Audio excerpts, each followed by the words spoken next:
Hello friends, I'm Harish Demla from Accurate Fortune Astrology. दोस्तों, शनिदेव की series Singh लगन में हमने कल ही समाप्त की है और आज से हम शुरू कर रहे हैं राहु की प्लेसमेंट सिंह लगन के डिफरेंट हाउसेज में। और आज हम आपको बताएंगे कि राहु देव अगर सिंह लगन के प्रथम भाव में आ जाएं तो हमें क्या फल देंगे।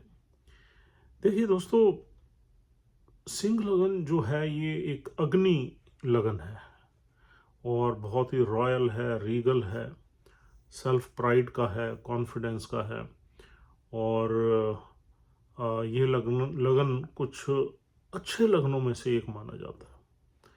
और इस लगन के जो एनिमीज हैं वो तीन प्लैनेट्स बिटर एनिमी हैं। एक शनिदेव, एक राहु देव और एक केतु देव। ये तीनों planets Saturn, Rahu and Ketu, they are the bitter enemy of this lagan. Rahu प्रथम भाव में आ जाएगा तो सिंह यानी कि 5 नंबर राशि को एम्पलीफाई कर देगा। 5 नंबर राशि किन चीज़ों को रिप्रेजेंट करती है? 5 नंबर राशि रिप्रेजेंट करती है हमारी क्रिएटिव सेल्फ एक्सप्रेशन को, हमारे बच्चों को। ये राशि का बता रहा हूँ कि किन किन चीज़ों को रिप्रेजेंट करती है। हमारे बच्चों को रिप्रेजेंट करती है, हमारी आय को, बड़े गेंस को रिप्रेजेंट करती है, और हमारी क्रिएटिविटी को, कला को रिप्रेजेंट करती है, बुद्धि को रिप्रेजेंट करती है, और हमारी संतान को रिप्रेजेंट करती है, और स्पेकुलेटिव एक्टिविटीज़ को रिप्रेजेंट करती है। और 5 नंबर राशि का स्वामी सूर्य ही है। अब राहु ये जो चीज़ें हमने बताई हैं, और पहला भाव किसको रिप्रेजेंट करता है? हमारी पर्सनालिटी को, हमारी सोच को, हमारे बिल्डअप को, हमारी अपीयरेंस को। तो पहले भाव को और ये 5 नंबर राशि से जितनी चीजें आ रही हैं इन सबको राहु यहां इन्फ्लुएंस करेगा। और राहु सबसे पहले इस राशि का जो भाव है जो उसको एम्पलीफाई कर देगा, बढ़ा देगा।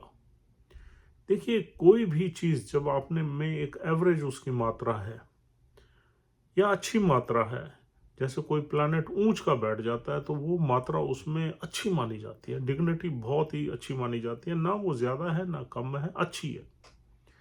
और जब राहु किसी राशि में बैठ जाता है तो उसको आउट ऑफ प्रोपोर्शन एम्पलीफाई कर देता है चीजों को।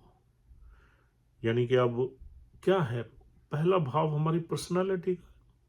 अब राहु यहाँ पर इंसान को सेल्फ प्राइड, इंसान के सेल्फ प्राइड को बढ़ा देगा, उसकी रॉयल एक्टिविटीज को बढ़ा देगा, उसकी बातें जो जो ज्यादा हेल्पफुल बातें थी वो उनको वो झूठ में कन्वर्ट कर देगा।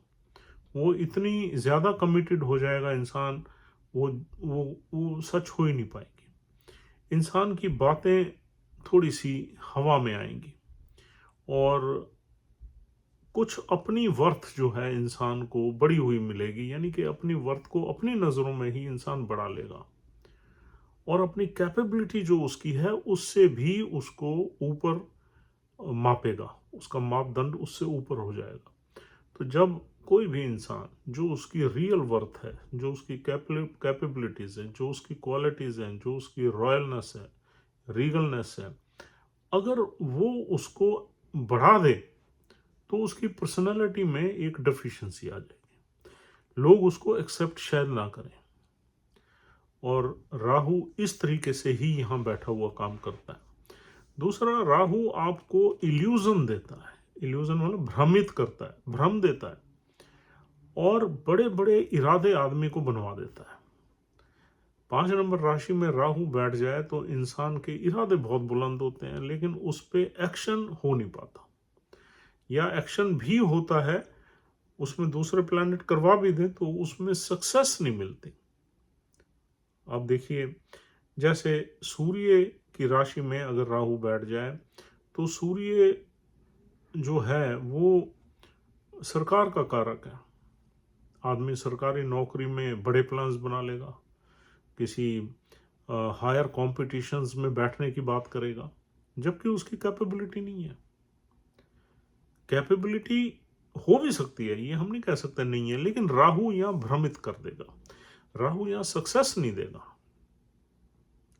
और दूसरा, इंसान बहुत अपने घमंड में रहेगा, अपनी बातों को एम्पलीफाई करके बोलेगा, और दो की 10 बना के बोलेगा, और उसके जो एम्बिशन होंगे वो आउट ऑफ रीच होंगे, एरी एम्बिशन होंगे, हवाई इरादे होंगे। दूसरी चीज ये है कि राहु यहाँ पर जो जो चीजें पंचम भाव से होती हैं उसमें परेशानी देगा, क्योंकि पंचम भाव पे उसकी दृष्टि भी है, और ये 5 नंबर राशि पंचम भाव की राशि है, तो संतान में विलंब पैदा करेगा, लव लाइफ में ब्रेकअप्स देगा, स्पेकुलेटिव गेम्स में घुसा देगा इंसान को, गैम्बलिंग में या स्पेकुलेटिव गेम्स में, और यहाँ पर पढ़ाई लिखाई में भी विलंब पैदा करेगा। मतलब आदमी जब ग्रेजुएशन करेगा तो उसकी लाइफ में कई तरह के ऑब्स्टेकल्स रहेंगे, और आदमी, हाँ, क्रिएटिव एक्सप्रेशन अच्छा होगा, अच्छा इन द सेंस थोड़ा सा हवाई होगा, थोड़ा सा इल्यूसिव होगा, लोग उस पर विश्वास कम करेंगे, लेकिन वो अपनी बातों में लोगों को लपेटने की कोशिश पूरी करेगा, इन्फ्लुएंसिव पूरा होगा, और कभी कभी लोगों को ऐसा लगेगा हाँ यार इसमें ये काबिलियत है, ये इसमें एबिलिटीज़ हैं, ये इसमें गुण हैं, लेकिन एक्चुअली बिहाइंड द सीन उतने गुण नहीं होंगे जितने वो बोलेगा। और पंचम भाव पे राहु की दृष्टि बहुत अच्छा काम नहीं करेगी, क्योंकि वहाँ गुरु की राशि पड़ी हुई है। हाँ, अगर गुरु बहुत अच्छा बैठ जाए तो फिर पंचम भाव को संभाल लेगा गुरु। और राहु की सप्तम दृष्टि विवाह स्थान पे रहेगी, तो काफ़ी चैलेंजेस के बाद विवाह चल सकता है। हम ये नहीं कहते कि विवाह नहीं चलेगा, क्योंकि वहाँ 11 नंबर राशि है जो राहु की प्रिय राशि है, और राहु उस राशि को शेयर भी करते हैं शनि के साथ, क्योंकि वहाँ एक शतभिषा नक्षत्र आता है, राहु देव का ही है। तो 11 नंबर राशि को राहु देखेगा तो वहाँ पर हमें बहुत ज़्यादा प्रॉब्लम नहीं नज़र आती, लाइफ चलेगी। ऑल्दो कुछ चैलेंजेस वगैरह रहेंगे, कुछ चैलेंजेस रहेंगे, वो चैलेंजेस भी इस इंसान की जो नेचर है उसको लेके रहेंगे, जो इसकी बड़ी बड़ी बातें हैं, थोड़े बहुत झूठ सच हैं, उनको लेके वैवाहिक जीवन में भी यहाँ पर चैलेंजेस रहेंगे। और राहु की जो नवम दृष्टि है, राहु की 5 दृष्टियां, 5वीं 7वीं और 9वीं, जो उसकी 9वीं दृष्टि है वो 9वें घर पे पड़ेगी, वहां पर मंगल देव की मूल त्रिकोण राशि है, 1 नंबर राशि। वहां भी राहु कहीं कनेक्ट नहीं करते हैं मंगल देव की राशि से, तो हमारी डेस्टिनी में कई तरह की उलझने पैदा करेगा, और धर्म को मानने नहीं देगा। राहु की कोशिश रहेगी कि आपको दूसरे धर्म में ले जाए, दूसरे देश में ले जाए, दूसरी कम्युनिटी में ले जाए, दूसरी संस्कृति में ले जाए। राहु एक ऐसा प्लैनेट है जो हमारे ट्रेडिशनल वैल्यूज को लेट डाउन करता है, और हमें वो ये बताता है कि दूसरे धर्म भी बहुत इंपॉर्टेंट है, और इस वजह से वो अपने धर्म को मानने से इनकार कर देता है। हाँ, मंगल देव की प्लेसमेंट कहीं बहुत अच्छी आ जाए चार्ट में, अपने ही यानी कि घर में बैठे हों या किसी ऑस्पिशियस हाउस में बैठे हों, तो डेफिनेटली यहाँ पर Mangal will try to protect its house, लेकिन राहु की दृष्टि यहाँ पर भ्रमित जरूर करेगी हमें, और हमें अपने धर्म से दूर ले जाने की कोशिश करेगी। गुरुओं की ज़्यादा रिस्पेक्ट नहीं होगी, पिता से ज़्यादा बनेगी नहीं, और यूँ कहना चाहिए कि जो हायर एजुकेशन है उसमें भी विलंब पैदा करेगी। और अब देखिए, राहु एक इल्यूजन है, छाया ग्रह है, अंधेरे का मालिक है। तो राहु अगर यहाँ अकेला बैठा हुआ है तो फिर भी हम कह सकते हैं कि इतने बुरे रिजल्ट्स नहीं दे पाएगा। अगर राहु के साथ कोई भी प्लैनेट बैठ जाए तो वो प्लैनेट भी राहु के इन्फ्लुएंस में आ जाता है। राहु के साथ सूर्य बैठ जाए, चंद्र बैठ जाए, मंगल बैठ जाए तो बहुत ज़्यादा बुरे रिजल्ट्स मिलते हैं, क्योंकि मंगल भी अग्रेसिव है और राहु भी अग्रेसिव प्लैनेट है। तो मंगल के साथ तनातनी हमेशा रहती है राहु की।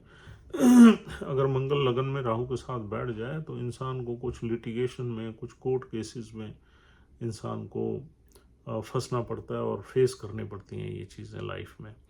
और उसमें सप्तम दृष्टि जो है राहु मंगल की, जो मिल के मिक्स होकर दृष्टि आ रही है, वो भी हमारी लाइफ में बड़े चैलेंजेस पैदा करती है। देखिए, राहु लगन में बैठ जाए तो आपको सेटल होने में थोड़ी देरी देगा, आप भ्रमित रहोगे, विचार आपके थोड़े गलत रहेंगे, प्रैक्टिकल नहीं रहोगे आप, अपने बारे में आप बहुत अच्छा सोचोगे, अपनी कैपेबिलिटीज़ या एबिलिटीज़ को आप बढ़ा चढ़ा कर सोचोगे, जो कि एक्चुअल में नहीं होंगी। उसकी वजह से आपको फेलियर्स मिल सकते हैं, भटकाव मिल सकता है, और काफ़ी टाइम बाद आप जागरूक होंगे जब आपका टाइम निकल चुका होगा। ये राहु के पहले लगन में, पहले भाव में ये इस तरह के फल देखने को मिलते हैं। और चैलेंजेस काफ़ी रहेंगे आपकी लाइफ में, जगह जगह आपकी लाइफ में चैलेंजेस को फेस करना पड़ेगा। सूर्य की अगर प्लेसमेंट अगर आपके चार्ट में बहुत अच्छी हो, या तो डेफिनेटली यहाँ पर फर्स्ट हाउस संभला रहेगा। लेकिन सूर्य मंगल चंद्र पे राहु की दृष्टि नहीं होनी चाहिए। मंगल जहाँ बैठ जाए, राहु की दृष्टि में ना हो तो बहुत अच्छा है। सूर्य जहाँ बैठ जाए, राहु की दृष्टि में या युति में ना हो तो बहुत अच्छा है। और ऐसे ही चंद्र नहीं होना चाहिए। अगर ये 3 प्लैनेट्स बच गए, राहु की दृष्टि से बाहर हो गए, तो फिर हमें कुछ ना कुछ सक्सेस लाइफ में ज़रूर मिलती है। वरना फर्स्ट हाउस में जो राहु का इम्पैक्ट है सिंह लगन में, ये बहुत अच्छे फल देते हुए नहीं देखा गया। दोस्तों, thank you very much for watching this video patiently. उम्मीद करता हूँ आपको ये वीडियो अच्छी लगी है। अगर आप हमारी वीडियोस देखते हैं, उन्हें पसंद करते हैं, तो हमारा चैनल ज़रूर सब्सक्राइब करिए। अदरवाइज़ हम आपसे कल फिर मिलेंगे। कल फिर राहु की अगली प्लेसमेंट के बारे में बात करेंगे। Take care, thank you very much and have a good time.